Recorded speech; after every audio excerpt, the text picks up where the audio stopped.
Bismillahirrahmanirrahim. Assalamualaikum. Jangan lupa like, comment, and subscribe. Bye.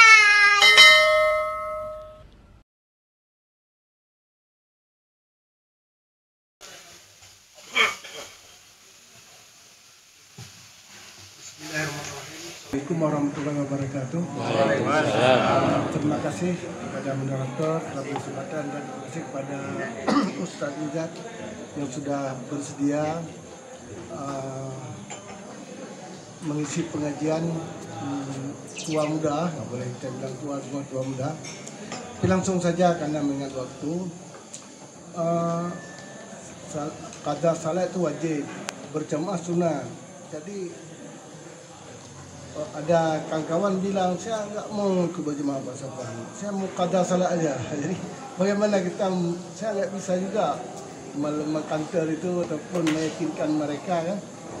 Pak Supan pilih mana? Kali masih ya yang wajib dulu saya bilang kan. Sedangkan saya sudah berjanji dari sejak kecil bagaimana saya dalam hidup saya selalu menggerakkan salat berjamaah, khususnya subuh apalagi 5 waktu. Susah saya jawab, jadi saya minta ilmu sama Ustaz supaya besok-besok mudah saya hadapi orang-orang yang muda-muda itu. Terima kasih. Assalamualaikum warahmatullahi wabarakatuh.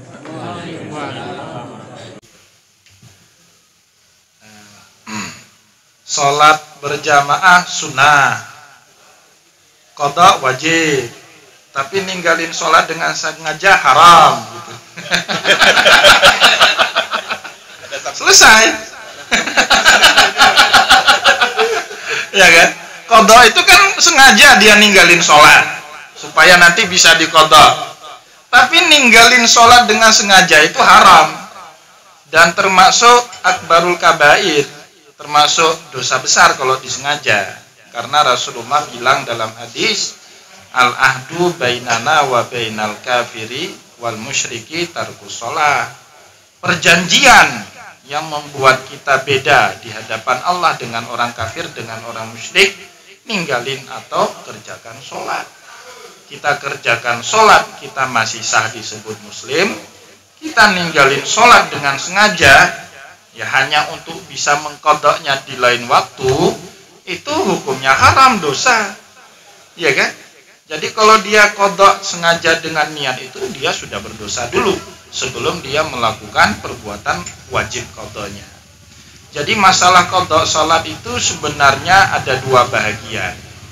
Yang pertama, qada yang disepakati oleh para ulama.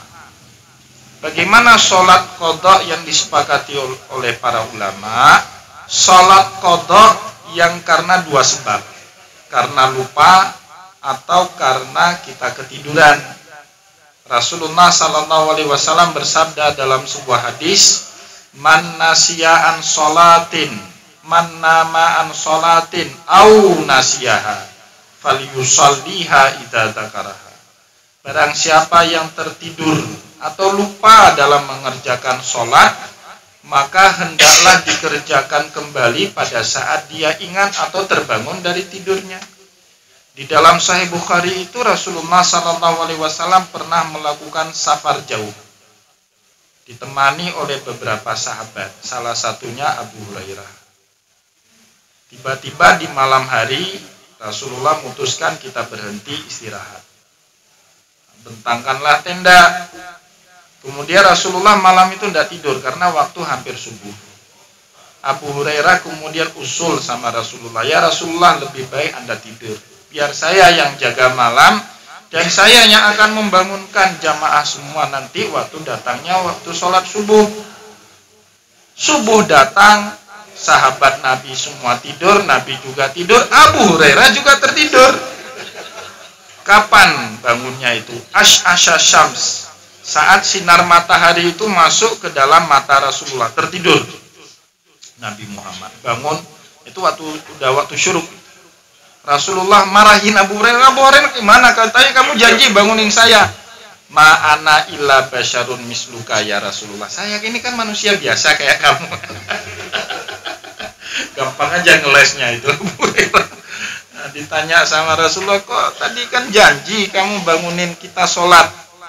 Abu Hurairah jawab, ma'ana illa basyarun misluka ya Rasulullah. Saya kan sama-sama manusia kayak kamu Rasulullah. Akhirnya Rasulullah SAW sholat. Itu namanya qadha. Sholat itu secara pembagian waktu ada 3. Tepat waktu namanya ada. Di luar waktunya namanya qadha. Untuk mengulangi demi kesempurnaan. Tadi misalnya sholat sendiri, ketemu dengan 2 orang, udahlah ulang aja untuk dapat pahala jamaah. Itu namanya i'adah. Jadi sholat pada waktunya namanya ada. Misalnya tadi kita sholat isya, usalli fardal isya arba'a raka'atin mustaqbilal kiblati adaan lillahi ta'ala. Atau pulang kantor kelelahan, tidur, bangunnya sudah isya, maghrib lewat.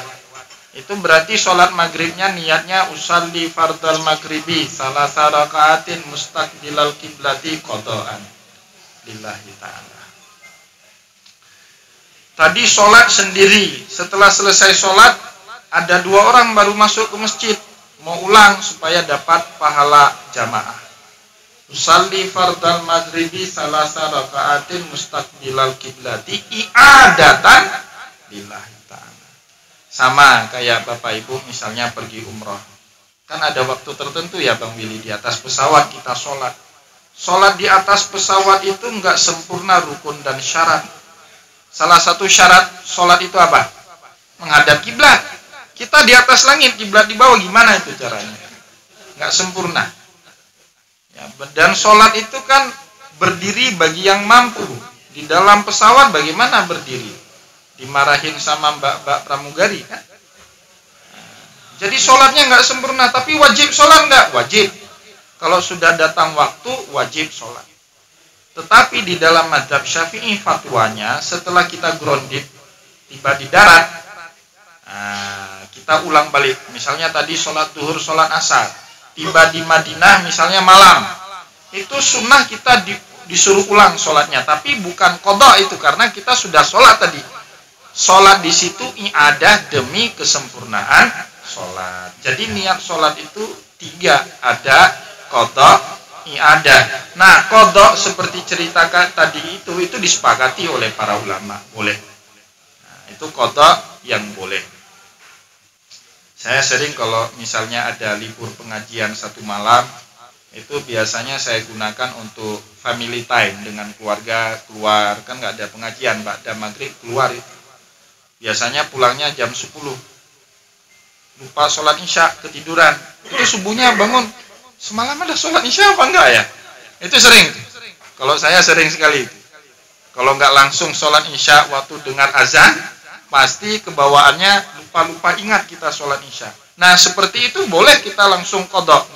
Kapan qadhanya? Saat selepas sholat subuh, langsung kita bangun lagi kerjakan 4 rakaat. Kenapa? Lupa. Sebabnya lupa atau ketiduran, boleh kita mengqadha sholat. Bi ijma'il ulama, sepakat semua para ulama. Nah ada satu lagi. Ragu-ragu gimana?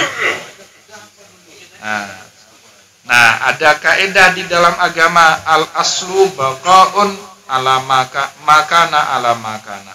Hukum asal itu tetap sampai ada bukti yang lain yang membuat hilangnya keraguan-raguan itu.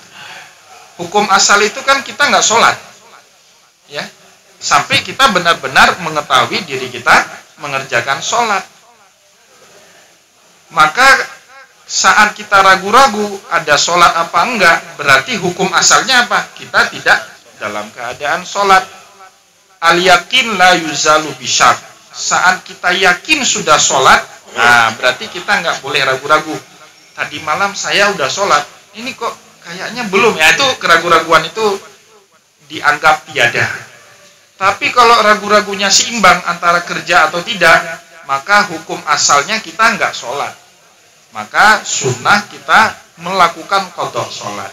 Itu qadha yang disepakati oleh para ulama. Ada satu lagi qadha yang diperselisihkan oleh para ulama, qadha masa jahiliyah. Dulu misalnya masa jahiliyah tidak pernah sholat sampai 50 tahun. Saat tiba-tiba uban sudah bertabur, kulit sudah kendur, mata sudah kabur, gigi sudah gugur, sudah hampir tidur. Baru ingat Allah, sudah masuk rumah harapan kita. Dokter 5 orang di kanan, di kiri 5 orang perawat. Israel sudah sigap datang menyambut nyawa. Udah ingat tobat. Oh, banyak kali tinggal sholat. Nah, itu qada yang diperselisihkan oleh para ulama. Mazhab Syafi'i bilang wajib qada. Jumhur ulama bilang nggak ada lagi qada itu. Kenapa? Karena sholat itu dikerjakan dalam batas waktunya. Inna sholata kanat 'alal mu'minina kitaban mauquta.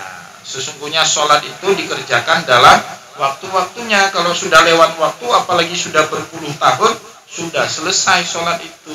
Nggak harus diqada, nggak harus diulang.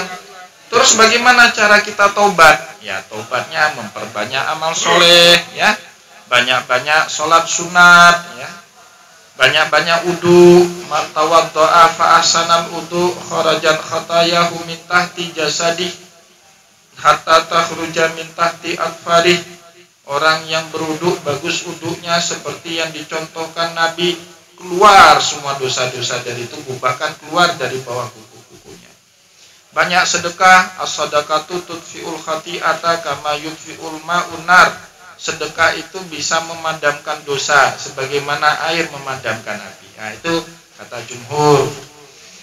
Kata Imam Syafi'i, betul, cara menggugurkan dosa itu ikuti perbuatan buruk dengan perbuatan baik. Wa atbi'i sayyi'atal hasanata tampuha. Kita buat dosa, ikuti dengan perbuatan baik, maka perbuatan baik kita itu moga-moga akan menghapus dosa kita. Perbanyak ibadah, perbanyak amal soleh, perbanyak wudu, ya, perbanyak sedekah. Tetapi yang namanya qada, kata Imam Syafi'i, wajib. Jadi Imam Syafi'i mengibaratkan qada itu seperti utang. Tapi bedanya ini utang kita dengan Allah. Utang itu, misalnya saya punya janji utang sama Bang Willy. Bang Willy pinjam duit, berapa Pak Ustadz? 10 juta rupiah. Boleh. Kapan nih bayar? Tahun depan ya. Saya ngutang sama Bang Willy 1 Januari 2024. Jatuh temponya kan berarti 1 Januari 2025. Nah, apakah saat temponya jatuh saya tidak punya duit untuk bayar utang? Sudah masuk Februari 2025, Maret, sudah masuk April, Mei. Utang saya nggak wajib lunasi lagi? Masih wajib kan? Masih wajib. Kalau nggak, enak kali kita berutang seperti itu. Nggak usah lagi bayar. Walaupun jatuh temponya sudah lewat, kita belum mampu melunasi utang. Yang namanya utang itu masih wajib kita lunasi, kata Imam Syafi'i. Itu utang sesama manusia, masih wajib dilunasi. Bagaimana utang kita dengan Allah? Apalagi ada hadis Nabi yang mengatakan dainullah ahaqqu bil wafa. Utang manusia dengan Allah itu yang lebih prioritas untuk kita lunasi. Ya, utang nazar misalnya, ya kan orang sering nazar itu kelewatan kadang-kadang. Saya janji kalau saya dapat ini, saya puasa 2 bulan berturut-turut, 1 bulan aja repot. 2 bulan berturut-turut, akhirnya gagal terus. Mau puasa ini udah Senin ini udah puasa, tiba-tiba dapat undangan, gagal lagi. Mulai dari nol lagi kan? Nah, itu gimana caranya? Udah, berarti nazar itu harus bayar kafarat kalau berkaitan dengan nazar. Nah, sholat, karena kita tinggal di masa jahiliyah dulu, misalnya 20 tahun masa kita jahiliyah, maka selama 20 tahun setelah kita mengerjakan sholat pada waktunya dengan niat ada tadi, maka setelah itu kita bangun kembali, kita ngerjakan kembali sholat yang sama dengan niat qada. Misalnya tadi habis sholat maghrib 3 rakaat, yang pertama berjamaah, adaan lillahi ta'ala. Setelah sholat bangun lagi, ngerjain lagi sholat maghrib 3 rakaat, tapi niatnya kali ini qadaan lillahi ta'ala. Nah, itu yang dipraktekkan di dalam mazhab Syafi'i seperti itu. Ya, kalau orang pesantren kan itu. Habis sholat bangun lagi dia. Ya, kenapa? Mungkin dulu ada tinggal-tinggal sholat di masa jahiliyah, maka diqadha setelah dia mengerjakan sholat 5 waktu. Lebih kurang seperti itu. Silakan mungkin ada yang lain.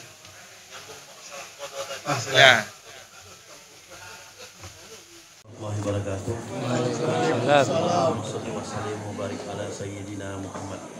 Alhamdulillah Ustaz, masalah mengenai qada sholat ya. Jadi ada teman, jadi dia nggak pernah melaksanakan sholat sunnah seperti tahajud duha. Jadi asal dia bangun tahajud, walaupun dia kerjakan 4 rakaat, tapi diniatkannya untuk mengqada sholat duhur. Nah, mengqada sholat duhur, karena zaman jahiliyah dulu dia bilang katanya banyak dia meninggalkan sholat. Jadi untuk apa niat kita tahajud sementara sholat fardu itu banyak kita tinggalkan. Jadi niat tahajud tadi diqadha dia. Jadi dia bilang katanya sama dengan kita mendapatkan pahala tahajud. Begitu juga dengan sholat duha. Nah, sholat duha dikerjakan 8 rakaat sampai 12 rakaat. Kadang dia qadha sholat asar, isya, termasuk juga dengan sholat duhur. Jadi dia nggak niat untuk sholat duha. Tapi pada saat setelah dia selesai mengqadha mungkin kurang lebih 20 tahun, baru dia tunaikan sholat sunnah yang sungguhnya gitu.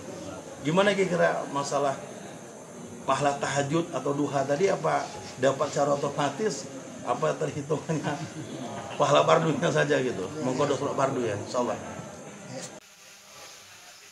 Baik, terima kasih atas pertanyaannya. Yang pertama, qadha itu pada waktu masing-masing. Sholat duhur diqadha di waktu duhur, bukan di waktu tahajud. Kalau di waktu tahajud itu yang diqadha waktu sholat isya boleh, karena waktu sholat isya itu terbentang dari mulai azan sholat isya sampai sebelum azan sholat subuh, itu masih boleh. Jadi qadha sholat asar kapan? Setelah mengerjakan sholat asar sampai sebelum azan sholat maghrib. Qadha sholat maghrib kapan? Setelah azan sholat maghrib sampai sebelum azan sholat isya, dan seperti itu seterusnya. Itu yang pertama ya. Yang kedua, tidak mesti mengerjakan qadha menafikan sunnah, tidak mesti. Bahkan nanti kalau kita baca di dalam kitab fikih, Rasulullah SAW mengqadha ibadah-ibadah sunnah yang sudah dilakukan secara terus-menerus oleh Nabi. Sehingga menjadi kaidah, wa yajuzu qada'is sunnah ma yakun mudawamatan bihi.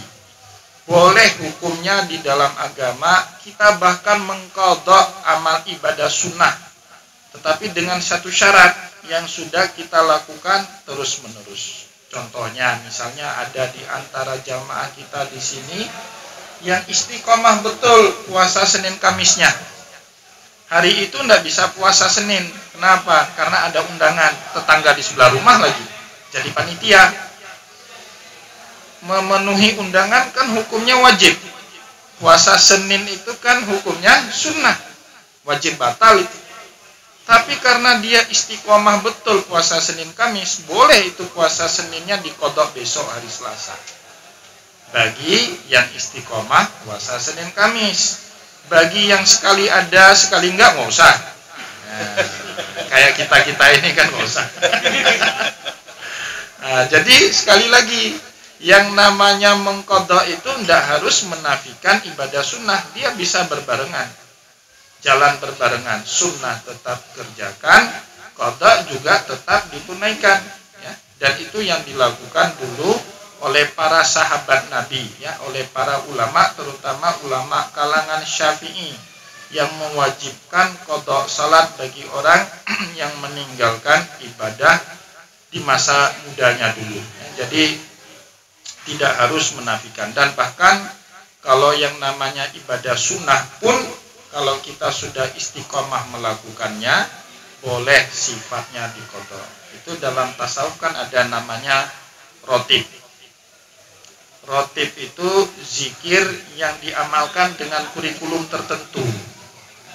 Kalau zikir itu bebas-bebas saja. Hari ini mau 300 kali, besok 100. Itu zikir. Kalau ratib itu durasinya, komposisinya harus pas. 1000 tiap hari. Hari ini bacaannya la ilaha illallah, besok Muhammad Rasulullah, seperti itu terus. Itu namanya rotib. Jadi zikir yang sudah dikurikulumkan namanya rotib. Kadang-kadang kita hari ini terlalu sibuk, tidak habis baca 1000 kali. Boleh nggak itu diqadha besok 1000-nya? Boleh. Tapi dengan syarat, itu sudah kita lakukan secara mudawamah. Amalan itu selalu kita lakukan, maka itu boleh diqadha pada hari berikutnya, meskipun itu adalah amalan sunnah. Jadi seperti itu ya, lebih kurang mengenai qadha. Ya, silakan di belakang. Datang sampai jam 12 nih pemilih. Saya Ustaz Aulia. Oke ya, silakan.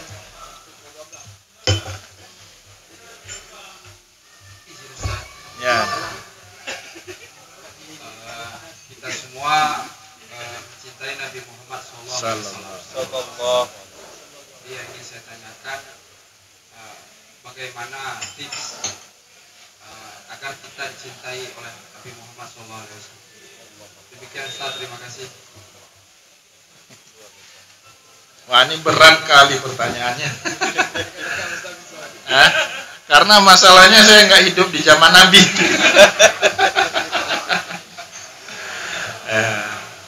Tapi cara Rasulullah mencintai kita itu dengan mencintai apapun yang disukai oleh Nabi Muhammad Sallallahu Alaihi Wasallam. Ya. Nabi Muhammad suka tahajud, ya kan? Sampai bengkak-bengkak kakinya malam. Ya. Maka juga kita lakukan tahajud seperti yang dikerjakan oleh Rasulullah. Rasulullah Sallallahu Alaihi Wasallam paling senang baca Al-Quran. Bahkan memberikan apresiasi yang tidak diberi dalam ibadah-ibadah yang lain, kan?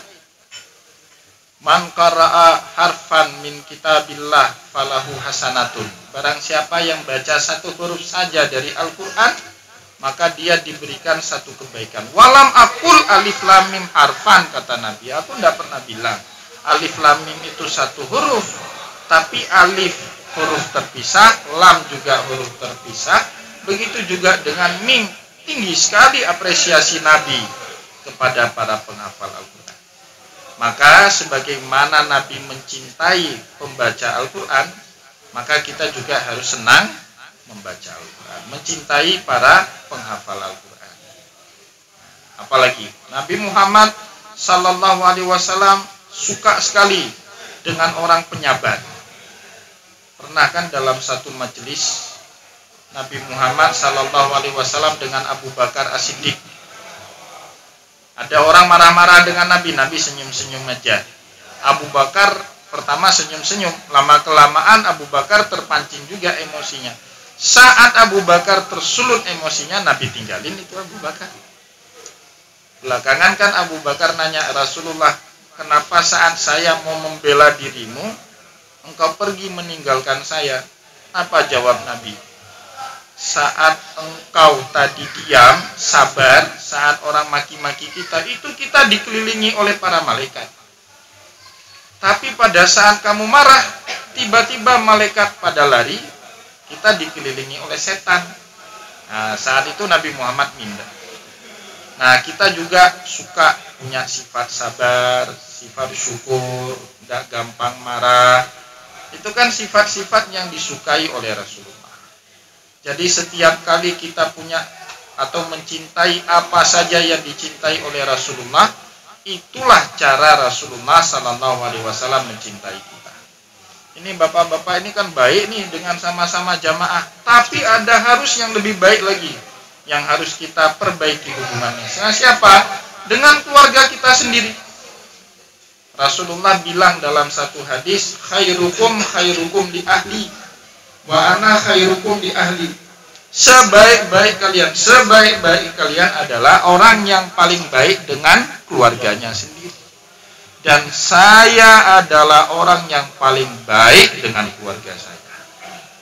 Maka Bapak Ibu kalau mau dicintai sama Nabi, cintai juga keluarga kita. Karena Nabi Muhammad suruh kita untuk mencintai keluarga. Nah, masalah kita kadang-kadang baik sama teman, baik sama atasan. Saya agak geli kalau lihat pejabat yang selama ini kami dengan Ustaz Aulia di Pemkot itu lihat pejabat belum kasih instruksi sama Bu Oli, siap Bu Oli, siap. Itu bingung. Instruksinya belum habis dia udah siap apa itu? Ternyata orang seperti ini sama keluarganya bermasalah. Sama istrinya marah-marahan tiap hari, pasang muka brimob tiap hari. Itu enggak ada baiknya orang seperti itu. Karena disuruhnya kita baik sama keluarga. Rasulullah itu pernah kan buat haul buat Khadijah. Jadi setiap tahun, setiap hari kematian Khadijah itu Rasulullah buat haul, acara makan-makan kendurian. Salah satu yang diundang itu Haulah binti Khuwailid. Haulah binti Khuwailid itu adik Khadijah, adik perempuan Khadijah yang mukanya itu mirip 100% dengan Khadijah. Aisyah radhiyallahu anha cemburu. Gimana nggak cemburu? Ini Rasulullah cinta lama bersemi kembali. Kan cemburu. Maka dijelek-jelekkanlah Khadijah di depan Rasulullah, di depan Fatimah. Fatimah nggak tahan, ibunya kan dijelek-jelekkan. Sampai akhirnya Fatimah ngadu sama Rasulullah, ya Rasulullah, masa ibu saya dijelek-jelekkan? Rasulullah santai aja nanggapinya. Apa kata Nabi? Lebih hebat ibu kamu. Ibu kamu janda, dapat anak muda perjaka, berondong lah kalau istilah. Tapi Aisyah gadis, dapat duda tua. Jadi Nabi menertawakan dirinya sendiri untuk menyelamatkan dua orang perempuan yang ia cintai. Ya kan, itu kan menghina diri sendiri. Nabi anak muda usia 25 tahun gagah nikah dengan janda yang sudah tua, punya anak lagi. Yang hebat siapa? Khadijah kata Nabi. Aisyah gadis nikah dengan duda tua, ya seperti saya kata Nabi. Nabi menertawakan dirinya sendiri untuk menyelamatkan dua orang perempuan yang sangat dicintainya. Masalah perempuan itu kalau sudah ribut sesama perempuan itu repot. Yang paling susah itu siapa? Mengakurkan menantu dengan ibu mertua kan? Paling repot itu. Jadi bapak-bapak, ibu-ibu di sini kalau punya istri, akur istri kita dengan ibu kita, itu anugerah itu. Itu anugerah terbesar diberikan sama Allah. Rasulullah seperti itu. Nah, kalau kita mau dicintai oleh Nabi, berperilaku juga seperti perilakunya Rasulullah Sallallahu Alaihi Wasallam. Salah satunya apa? Suka menertawakan diri, senang membanggakan orang lain. Nah, itu Nabi. Nabi itu kan kalau sahabat dipuji-puji, tapi giliran contoh yang buruk selalu nunjuk diri. Kalau kita kan kebalik, contoh yang baik nunjuk diri, contoh yang buruk nunjuk orang lain. Itu bukanlah contoh yang baik yang dicontohkan oleh Rasulullah Sallallahu Alaihi Wasallam. Jadi cara kita dicintai sama Rasulullah dua. Yang pertama, cintailah apa saja yang dicintai sama Nabi. Yang kedua, berperilakulah seperti perilakunya Rasulullah Sallallahu Alaihi Wasallam. Moga-moga dengan itu kita menjadi orang yang dicintai sama Rasulullah. Jadi cinta kita itu tidak bertepuk sebelah tangan seperti itu ya. Tapi ada sunnah yang memang bapak-bapak semua mau ikut. Yaitu sunnah Rasulullah itu istrinya lebih dari satu. Bisa bapak-bapak kalau ada pulang bisa. Oke. Ini nanti diedit ya, diedit coba. Oke, ada lagi kalau nggak ada, oh ya silakan Bang Khairul. Ya.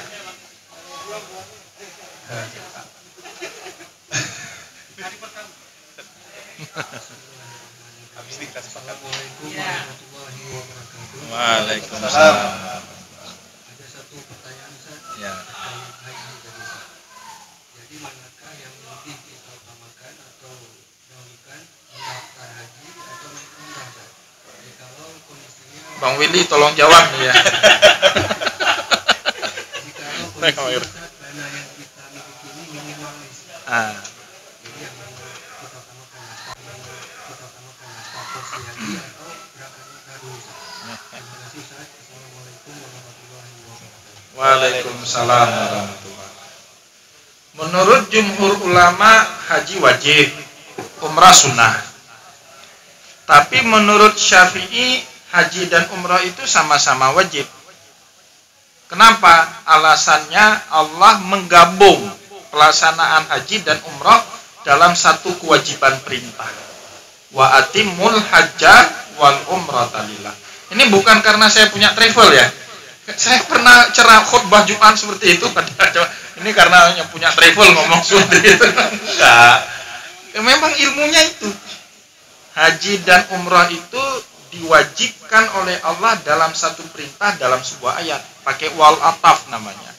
Wa atimul hajja wal umrata. Maka sebagaimana haji wajib, umrah pun menjadi wajib, kata Imam Syafi'i.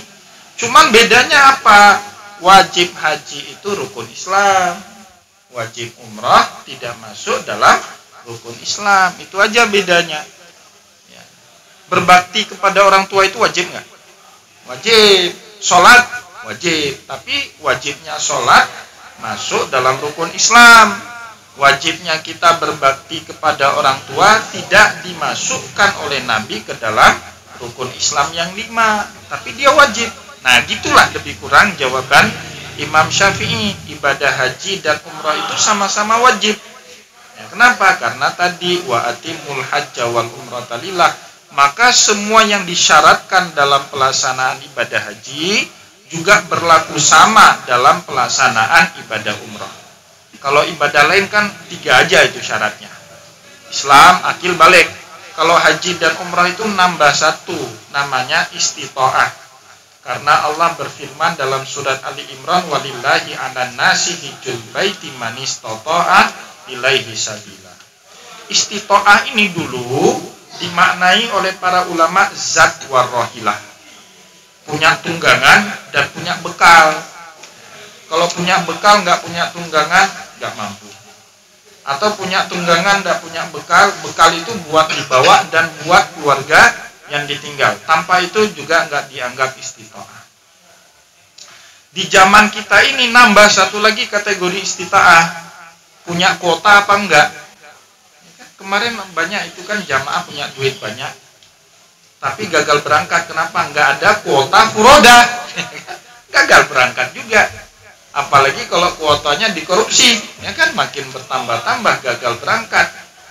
Nah, oleh sebab itu para ulama mengatakan apa? Kewajiban haji tidak bisa digugurkan dengan pelaksanaan ibadah umrah. Kenapa demikian? Meskipun sama-sama wajib, haji ini masuk dalam rukun Islam, sedangkan umrah tidak masuk ke dalam rukun Islam. Maka yang harus diutamakan itu apa? Hajinya. Tapi dalam keadaan kita sekarang punya kemampuan duit, tapi nggak ada kuota, kan nggak bisa terbang juga berangkat. Maka tidak ada salah setelah kita mendaftar ibadah haji sambil nunggu, apalagi Aceh 34 atau 36 tahun masa nunggunya. Kalau kita sekarang usia 40 tahun, kalau panjang usia baru 70 tahun. Baru 75 tahun kita berangkat ibadah haji. Maka dalam keadaan seperti ini para ulama membolehkan kita melaksanakan ibadah umrah. Kenapa boleh umrah terlebih dahulu, kita belum berhaji? Fakta dalam sejarah, Nabi Muhammad seumur hidupnya 4 kali umrah, sekali berhaji. Dari 4 kali umrohnya Nabi, 3 diantaranya dikerjakan oleh Rasulullah sebelum beliau berhaji. Pertama, umroh Nabi Muhammad saat perjanjian Hudaybiyah tahun 6 Hijriah. Sudah naik umrah Nabi Muhammad tahun 6 Hijriah. Yang kedua, dalam peristiwa Fathul Mekah 8 Hijriah. Nabi Muhammad 8 Hijriah itu kembali ke kota Mekah sebagai pemenang. Bahkan peristiwanya diabadikan sama Allah dalam surat An-Nasr kan. Idza jaa nasrullahi wal fath wa ra'aitan nasa yadkhuluna fi dinillahi afwaja. Itu Nabi Muhammad setelah Fathul Mekah sempat-sempatin nyempatin diri untuk melakukan ibadah umrah. Yang ketiga setelah perang Hunain. Hunain itu selatannya kota Mekah. Setelah Fathul Mekah, Jazirah Arab itu hampir semuanya sudah masuk Islam kecuali 2 kota, Hunain dan Taif. Bedanya apa? Orang Taif ini tidak neror orang Mekah. Orang Hunain tiap hari diteror orang Mekah, tiap hari buat gangguan-gangguan. Maka Nabi Muhammad berangkat lagi dari Madinah ke selatannya kota Mekah untuk berperang dengan penduduk Hunain yang selalu mengganggu kaum muslimin yang ada di kota Mekah. Dan perang Hunain itu perang pertama sekali dalam sejarah Islam. Jumlah pasukan Nabi lebih banyak dibandingkan pasukan kafir dan musyrik. Sebelum-sebelumnya kan perangnya selalu nggak imbang. Nabi selalu lebih dikit dibandingkan kaum kafir.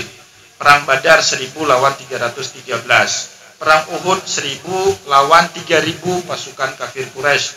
Perang Khandaq atau Ahzab 10.000 lebih lawan 3000 penduduk Madinah. Nggak imbang. Tapi pertama sekali dalam sejarah Islam, pasukan Nabi itu lebih banyak kapan? Waktu perang Hunain. Maka Allah abadikan itu cerita perang Hunain dalam surat At-Taubah. Walaqad nasarakumullahu fi mawatina katsiratin wa yauma Hunain iz a'jabatkum kasratukum falam tughni ankum syai'a wa daqat 'alaikumul ardu bima rahubat summa wallaitum mudbirin. Karena banyaknya jumlah pasukan Rasulullah, sahabat ini jumawa. Hari ini menanglah kita ini, enteng kali ini perang Hunain ini. Perang Badar aja kita sedikit menang. Ternyata nggak boleh sikap jumawa itu. Maka kan perang Hunain itu pertama-tama kalah Nabi Muhammad. Banyak sahabat luka-luka. Ya, setelah perang Hunain itu singkat cerita, akhirnya Nabi Muhammad bisa menang dalam perang Hunain. Waktu kembali ke kota Mekah, banyak sahabat Nabi ini yang luka-luka, yang kehabisan tenaga. Maka Rasulullah berhenti di suatu tempat 36 km selatannya kota Mekah. Di situ beliau merecovery pasukan perangnya, mengobati yang luka. Tempat itu kemudian dikenal dengan nama Ji'ronah sekarang. Di tempat itulah setelah pasukan Nabi sembuh, sudah pulih kekuatannya, untuk sebagai tanda syukur kepada Allah, Rasulullah mengerjakan ibadah umroh yang ketiga. Nah, maka kalau sekarang kenapa ada orang naik umroh mikotnya dari Ji'ronah, itu pertama sekali dilakukan oleh Nabi setelah perang Hunain tadi. Jadi Nabi seumur hidupnya 4 kali umroh. 3 diantaranya dikerjakan sebelum beliau mengerjakan ibadah haji. Hajinya Nabi kapan? Tahun 10 Hijriah. Namanya Haji Wada. Haji pertama dan haji terakhir. Nah, maka haji itu kan wajibnya digandeng dengan umrah kan? Haji dulu, umrah belakangan namanya ifrad. Umrah dulu, haji belakangan namanya tamattu. Haji dan umrah digabung dalam satu niat namanya haji qiron. Ya, maka kata Imam Syafi'i, haji dan umrah itu sama hukumnya, sama-sama wajib. Ya. Kapan umrah itu wajib? Umrah yang dilakukan pertama sekali dan juga umrah yang dilakukan bersamaan dengan pelaksanaan ibadah haji. Oleh sebab itu, jika kita mau disuruh pilih-pilih daftar umrah atau daftar haji terlebih dahulu, daftar haji dulu. Kenapa? Meskipun sama-sama wajib, wajibnya haji itu rukun Islam, wajibnya umrah bukan rukun Islam. Yang pertama. Yang kedua, baru kalau kita nggak ada istitoah, kan berangkat haji salah satu kategori istitoahnya sekarang dapat kuota. Ya, kalau nggak dapat kuota, sebanyak apapun duit tetap nggak bisa terbang. Ya, maka boleh di dalam syariat kita berangkat ibadah umrah, tetapi setelah mendaftar untuk melaksanakan ibadah haji. Lebih kurang seperti itu. Ya, terima kasih. Mungkin kita cukupkan dulu ya. Takutnya nanti kan jam 12. Karena kita ada yang mau kita konsultasi. Terima kasih.